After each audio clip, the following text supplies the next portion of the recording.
So welcome to our very first VoiceThread lecture.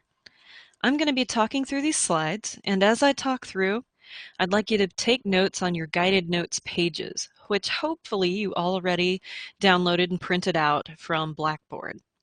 You can write as much or as little on your guided notes as you like, but I do recommend that you do fill them in and fill them in before coming to class. So here we go. In this lecture, we're going to discuss what biology is, since that's what we're going to study this semester. We're also going to talk about a couple of different ways it can be studied or approached, and what we can learn from those different approaches.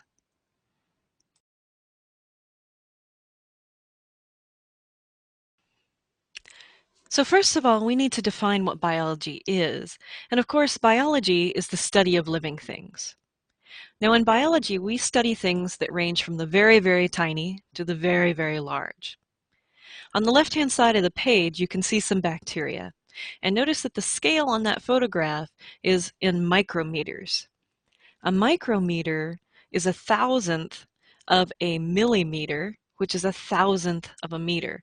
So a micrometer is 1/1,000,000th of a meter, a very, very tiny amount. These bacteria are far too small to see with the naked eye. Several hundred or maybe even a few thousand of these guys would fit in the width of a single human hair. That's how tiny they are. Now on the right-hand side of the page, we have the largest known single organism, General Sherman. General Sherman is a very famous tree. He is a giant sequoia, and he has a diameter of 7.7 meters, approximately 25 feet.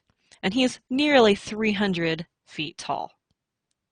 So in biology, we study things from the very tiny to the very, very large. Having a good basic understanding of biological principles is actually extremely powerful. In biology, we study living things.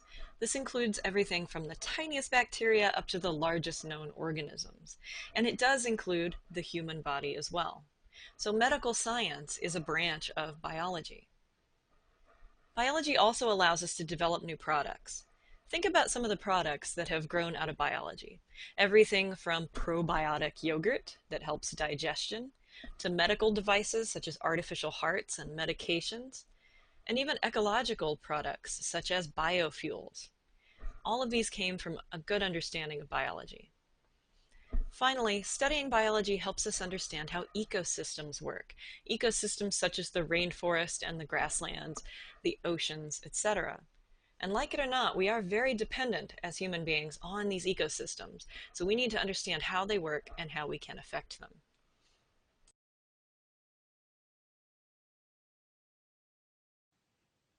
Now there are several different approaches to studying biology, and one of those approaches is something known as reductionism.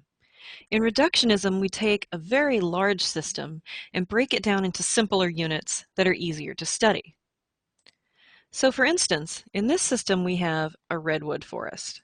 And a redwood forest consists of many trees, many different organisms all interacting.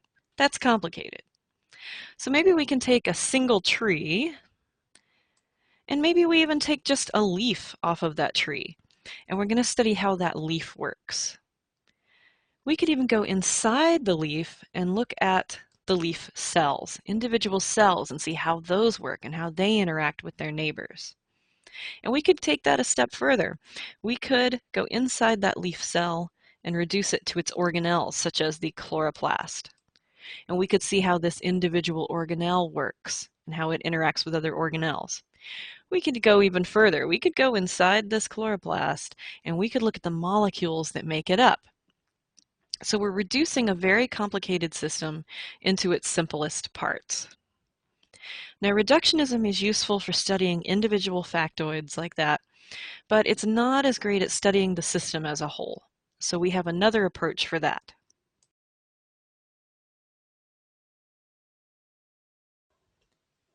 Now in reductionism, we're moving in sort of this direction. We're taking large complex systems and breaking them down into smaller and smaller parts and studying those individual parts.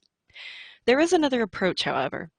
In systems biology, we study collections of structures and we see how they interact with one another to make the whole unit work. For instance, instead of studying a single chloroplast, We might study an entire cell and see how all of those parts work together. We might see how all of those cells work together to form a leaf, all of the organs work together to form a tree, or how all of those trees work together to form this ecosystem. So in systems biology, we're kind of working the opposite direction. We're working from small individual parts to big systems. Now, there are a couple of advantages to studying systems biology. System biology allows us to see emergent properties, and it also helps us correlate structures with functions.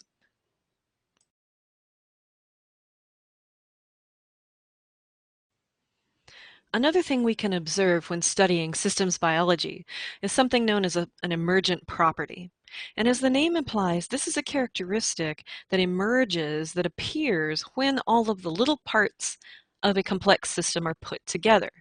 It's something that the system as a whole has that the individual parts do not. So let me give you a very simple non-biological example. On the left over here, we have a bicycle. Got a little crazy there. And the individual parts of the bicycle have certain functions. The wheels can turn, the gears have a certain function, the frame is strong and has its function. But none of these parts individually can propel a human being down a hill. It's not until you put all the parts of the bike together that you get a machine that can propel a human over great distances and at great speeds. That is the property that emerges from the bike once it's put together. Now, in general, as the complexity of the system increases, so do the number and types of emergent properties.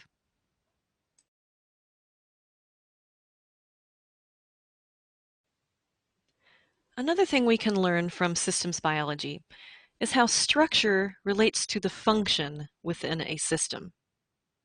Let me explain this using a couple of nice bicycles here. The bicycle on the left is really fast, but it's not great at going over bumps. However, the mountain bike on the right is slower, but it's really good at going over things like rocks and tree roots, stuff like that. So why do these two bikes differ in their functions? Well, of course, it's because they have different structures. The wheels on this road bike are really, really skinny, and that minimizes friction with the concrete, allowing the rider to go faster. The mountain bike, on the other hand, has these big fat tires. That absorbs bumps, and it has good grip on it, which allows it to go over rocks and things a little bit better. So the function of these two bikes differs because their structures differ. And we can apply this to things like cells and living organisms as well. If you look inside two different types of cells with two very different jobs in the body, you'll find that they have very different collections of structures. So structure relates to function. We can learn about the function of an organism by studying its structures. We can also learn about its structures by studying its function. So they go together.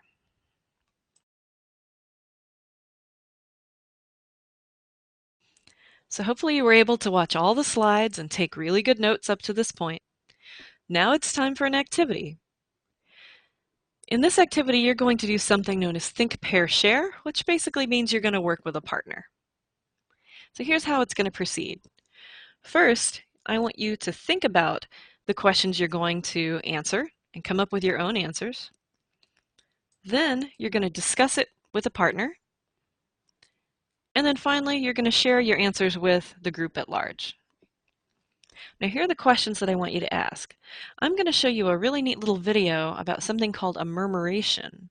And I want you to tell me how this murmuration represents an emergent property. So think back about what an emergent property is. Second, I want you to describe to me briefly how you could study a car using both the systems and the reductionist approaches.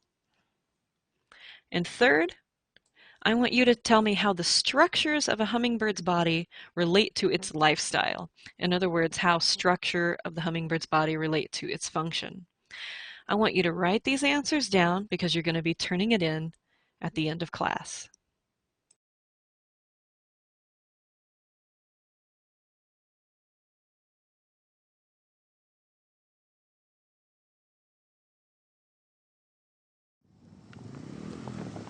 Right. Right, let's get to that island then. I can see an animal. Where? I see three. I can see something flying low. I reckon it's like a coot or something. And two swans. Look up! Oh, wow. Yes, they're over there. Oh, and look at those amazing shapes.